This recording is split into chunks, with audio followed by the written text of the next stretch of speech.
Hola, ¿qué tal? Apreciadas y apreciados estudiantes, sean bienvenidos, bienvenidas nuevamente a una clase de Sociología de la Comunicación,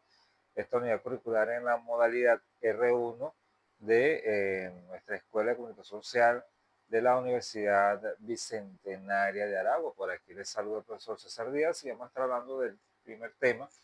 que es conocer acerca de todo lo relacionado en esta unidad curricular, como les dije, de sociología de la comunicación, la cual tiene mucho que ver en nuestra carrera profesional, nuestra formación como profesionales de la comunicación social, de cómo estudiar el comportamiento de la sociedad a través de los medios de comunicación y la responsabilidad en primer orden de que tenemos los comunicadores sociales en torno al mensaje que damos, al tratamiento de los medios de comunicación, cómo la sociedad puede ser volátil o no, con diferentes temas que puedan tocar la fibra como tal, la fibra humana. Pero todo esto hay que entenderlo etimológicamente y saber cómo guardar relación estos términos que quizás puedan ser algo que para muchos puede ser, eso lo digo en cada intervención, puede estar desconectado, pero no hay nada más eh, relacionado que en la sociología de la comunicación, cómo se puede trabajar de manera articulada, cómo se puede trabajar en dos conceptos que, vuelvo y repito, pueden ser teóricamente distantes, pero guardan mucha relación. Pero hay que conocer, ante todo, qué es la sociología y que para abordar la sociología desde una postura epistemológica clara, es decir, filosóficamente, uno de los referentes más obvios para entender qué es la psicología como tal es Max Weber, uno de los principales exponentes teóricos sobre y precursor de lo que es la, teoría, la sociología como una ciencia. Y a diferencia de otras corrientes que buscaban leyes universales similares a la de la física, Weber posicionó a la sociología como una ciencia que busca comprender el sentido de la acción social, o sea, saber qué está pasando dentro de un grupo de personas, dentro de una colectividad,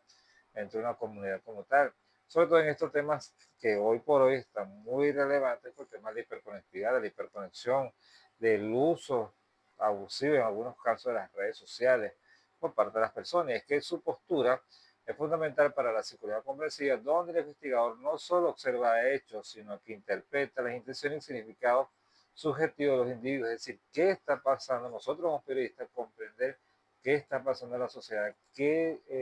por qué funciona de esta manera, cuál es este comportamiento depresivo, de humor, mal humor, cómo a través de los medios de comunicación se puede contribuir de una u otra manera en el comportamiento de la sociedad al hablar sobre diferentes temas específicos que quizás, y es así, lo estamos haciendo de una manera informativa, pero si no tenemos este conocimiento, podemos causar un impacto tanto positivo o negativo. Y hay que tener en cuenta mucho eso, muchachos. Entonces, fíjense que la exposición epistemológica sobre la sociología, yo traigo a dos caballeros aquí, dos investigadores. Por un lado tengo a Max Weber, uno de los principales precursores de la sociología, quien estudió la sociología a profundidad, y otro es Emile Durkheim, que son quizás por ser posturas contradictorias o se contradicen, antagónicas, pero que dan un punto interesante de reflexión en torno a la sociología, el impacto que tiene dentro de la sociedad y cómo nosotros como comunicadores sociales debemos estar atentos de todo eso. El comportamiento de personas que por algún tema en específico, sobre todo en el caso concreto de Venezuela, que en una pandemia que nos mantuvo en cuarentena, en un distanciamiento social que para nosotros fue un proceso inédito como tal y que hoy por hoy cruzamos ya esa pandemia, ya nos olvidamos esa pandemia, pero pensamos rehacer nuestra vida, pero así eso le colocamos todo el tema, actualmente el tema de los cortes eléctricos, el tema económico, el tema de las sanciones, lo que pasó el 3 de enero aquí en Venezuela, eh, este acercamiento también como hacia el gobierno de Estados Unidos, como la presidenta encargada Delcy Rodríguez y Donald Trump se están acercando mucho más en relaciones comerciales que no se ven desde hace un buen tiempo, relaciones comerciales, diplomáticas, energéticas y todo eso, eso puede causar un impacto positivo o negativo a la sociedad, a las personas que aunado y comunicacionalmente se nutren de mucha información a través de los medios de comunicación, tanto públicos o privados, pero también están las redes sociales. Entonces es ahí donde existe el peligro de cuando consumimos mucha información, muchas noticias, y no le colocamos un límite de velocidad o un filtro, por decirlo de esta manera, eso puede afectarnos emocionalmente y desestabilizarnos emocionalmente. Y para ello vamos a estudiar lo que dice la producción epistemológica sobre la sociología, en este caso primeramente con Max Weber y después con Emile Durkheim, y esto vamos a hacer un análisis comparativo. Para Weber, la sociología no es un estudio de estructuras, sino el análisis de la conducta humana siempre que el sujeto le enlace un sentido subjetivo. Para Weber, sugiere lo siguiente: debe entenderse por psicología, entre paréntesis, en el sentido aquí aceptado de esta palabra empleada por tan diversos significados, una ciencia que pretende entender a la sociología, interpretándola, la acción social para de esta manera explicarla casualmente en un desarrollo en efecto. Es decir, que hay que entender la sociología, qué es lo que quiere ella mostrar o cómo ella puede ayudar en el comportamiento de la sociedad. Y que interpretar muy bien la sociología basada en, bueno, en hechos que pueden marcar a una comunidad como tal, a un marcado sector de una población, y te da las bases para tú desarrollar ese trabajo. En este caso, digamos, la comunidad social, nosotros debemos entender qué es lo que está pasando. Por ejemplo, el tema energético, no deberíamos echarle más leña al fuego de lo que está pasando, porque se sobrecargaría a las personas en lo emocional, y eso también jurídicamente puede tener una sanción hacia nosotros, sino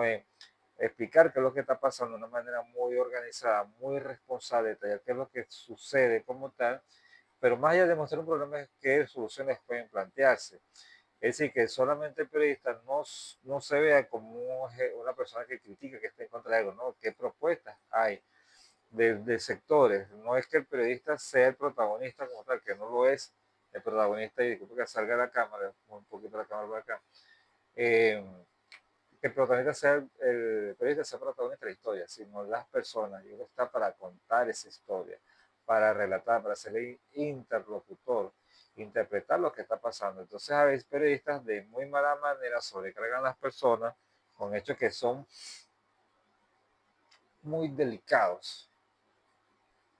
y eso puede ser un barril de pólvora a punto de estallar,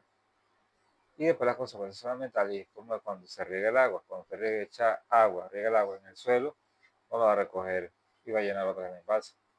Ya eso pasó, y la responsabilidad de los periodistas hay que tenerla en, siempre en relieve, porque no quiero o no queremos como periodistas ser sujetos de investigaciones por hechos que de una manera desorganizada, de desconocimiento, o muy bien intencionado o muy mal intencionado, con premeditación, mejor dicho, tengamos que responder a esas acusaciones como tal. Por un lado, esto como una parte de análisis reflexivo en esta profesión que está siendo muy sacudida, y es la responsabilidad que tenemos los periodistas, está siendo muy sacudida por la inteligencia artificial,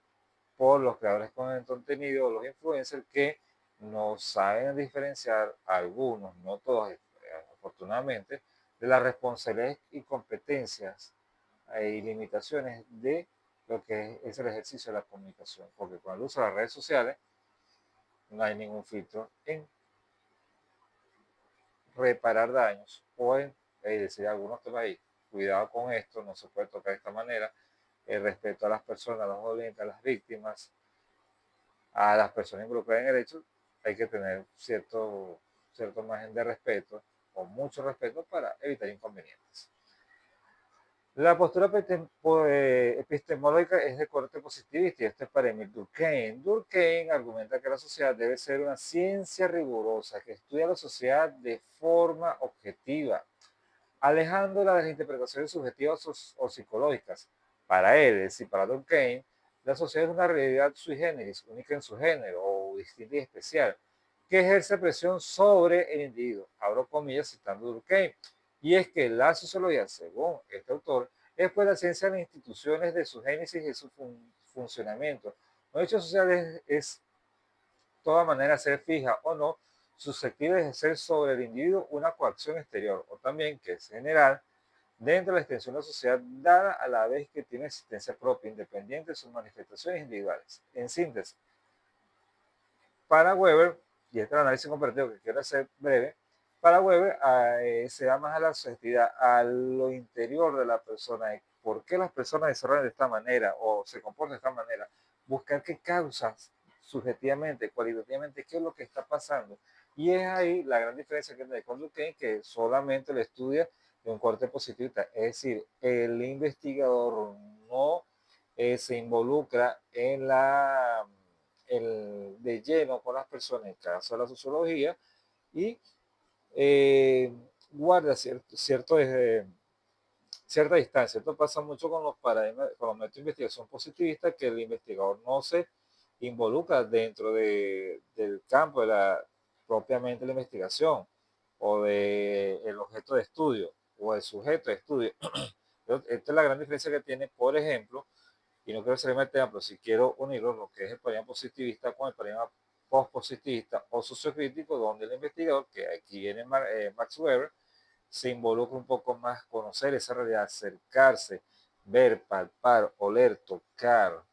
probar esa realidad como tal. Por ejemplo, lo que es el método o el método IAP, por ejemplo,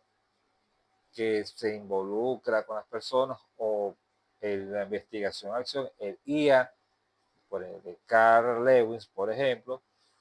se involucra y acciona, pero no se compenetra, no se une, no se fusiona, por decirlo de esa manera, como lo hace Orlando Falvole de otros autores del IAP, que investigación participativa, que se involucra y comienza a cambiar el contexto de esa realidad. Aquí Durkheim ve ese contexto de esa realidad desde afuera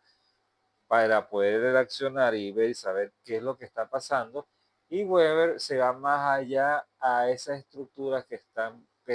o busca llenar esa estructura vacía, eh, donde ese análisis que hace lo hace muy de cerca de las personas, del ser humano, de entender qué es lo que está pasando. Y esto también sucede con los periodistas, con algunos periodistas, y es que no solamente es relatar el hecho y relatarlo por decirlo, sino que si estamos haciendo un reporte de investigación, una crónica, un artículo de opinión, un reportaje, debemos, dependiendo de la temática, obviamente, involucrarnos más ahí y no como protagonistas, sino como testigos de lo que está pasando, de esos hechos como tal. Y es aquí que eso va a tener un mensaje mucho más importante, mucho más preponderante en nuestro material, en nuestro reportaje impreso, en nuestro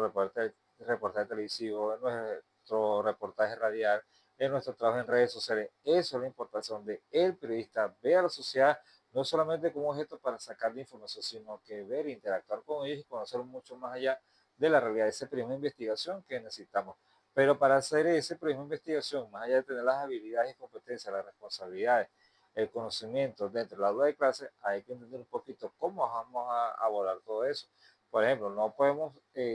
como ejemplo, hacer un reportaje sobre el lamentable accidente de tránsito por moto. Se han visto involucrados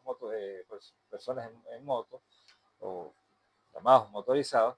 pero con un sentido crítico de decir que son los culpables o que cierto sector tiene una culpa en torno a algo. No, vamos a buscar las causas, qué está pasando, hacer un llamado de atención, un llamado a la concientización, a la reflexión. Eso podemos realizarlo, porque estamos dejando un mensaje a la sociedad, sociológicamente estamos dejando un mensaje, estamos haciendo un aporte, y es lo que todas y todos queremos. Entonces, por eso este análisis, este material, aquí spoiler, este material está dentro de la plataforma, pueden verlo, compartirlo y se le va a servir tanto para la actividad sumativa número 1 como para la actividad sumativa número 2, donde bueno, ya para dentro de 2 días tendremos ya la actividad síncrona, la próxima microclase también en la plataforma de YouTube y también para la plataforma de ustedes,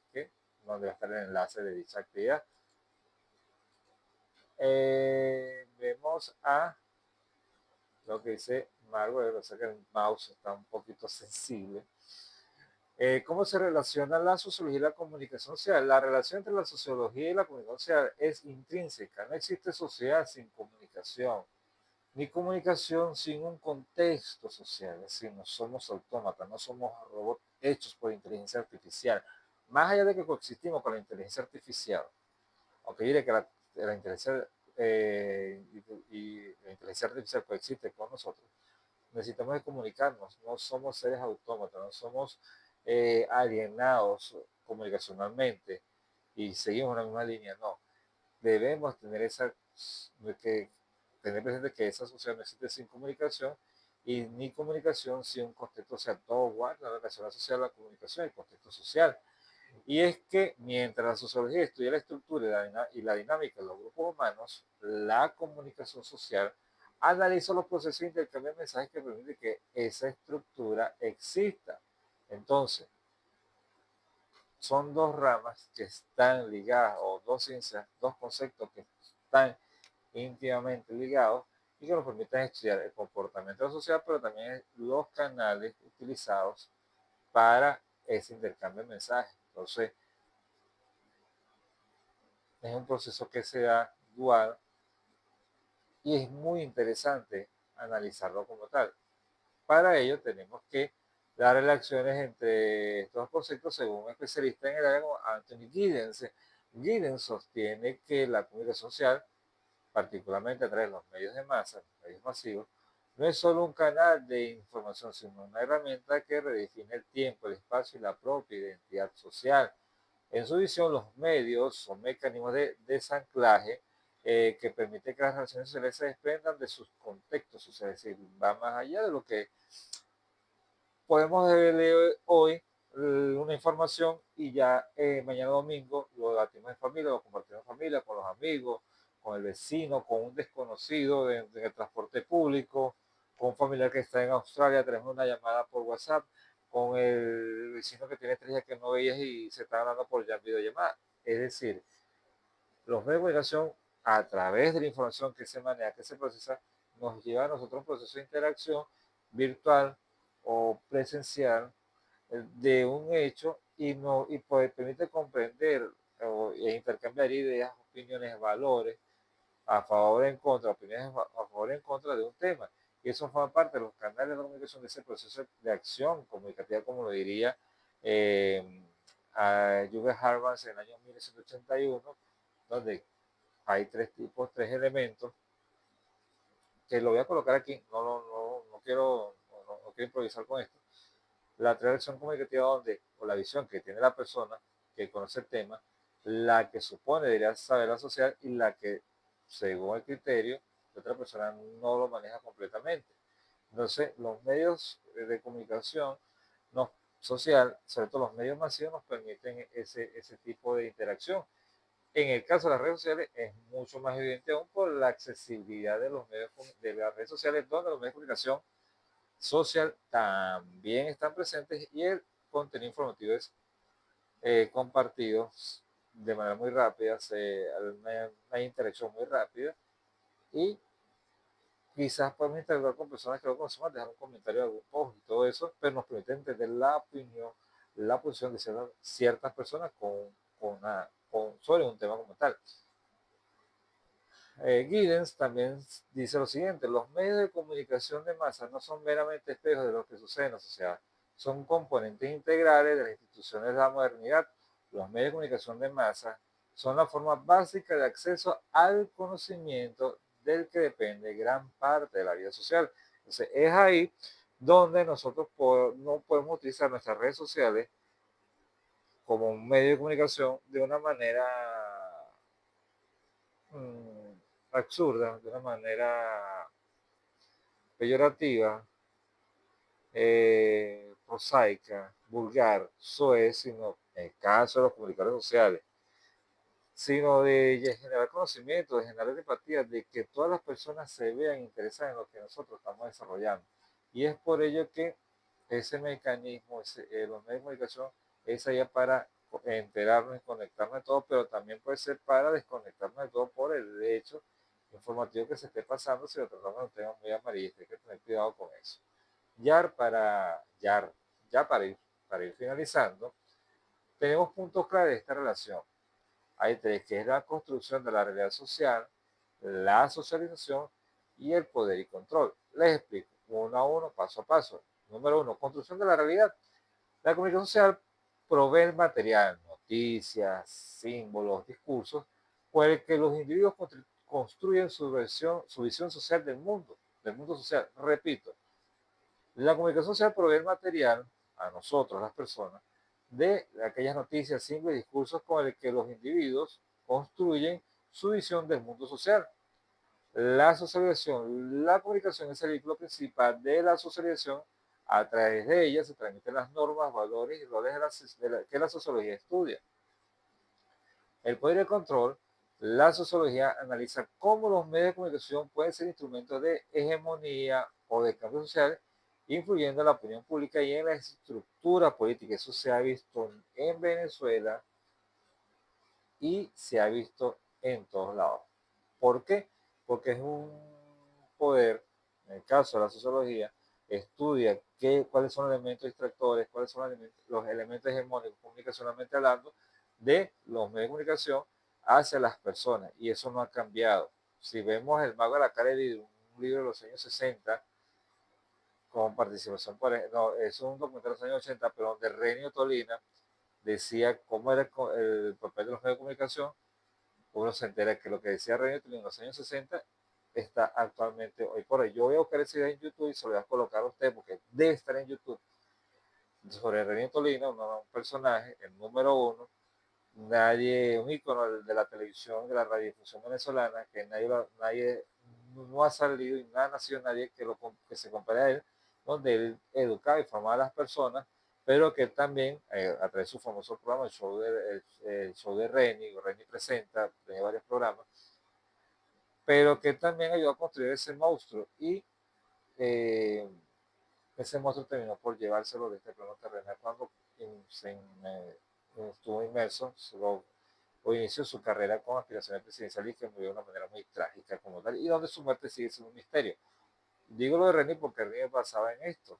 tres elementos: la construcción de la realidad, la socialización y el poder y control, donde en este caso la sociología estudia cómo los medios de comunicación nos alimentan comunicacionalmente, informativamente, educativamente, culturalmente a la gran sociedad, a nuestro entorno como tal. Bien, por aquí les habló el profesor César Augusto Díaz. Gracias por estar en esta oportunidad con este humilde servidor en mi canal de YouTube, César en la Radio. Ya sabes, humildemente te pido que le des like, que comentes y compartas este conocimiento para todos ustedes. Nos veremos en otra oportunidad, si así Dios lo permite. Se les quiere.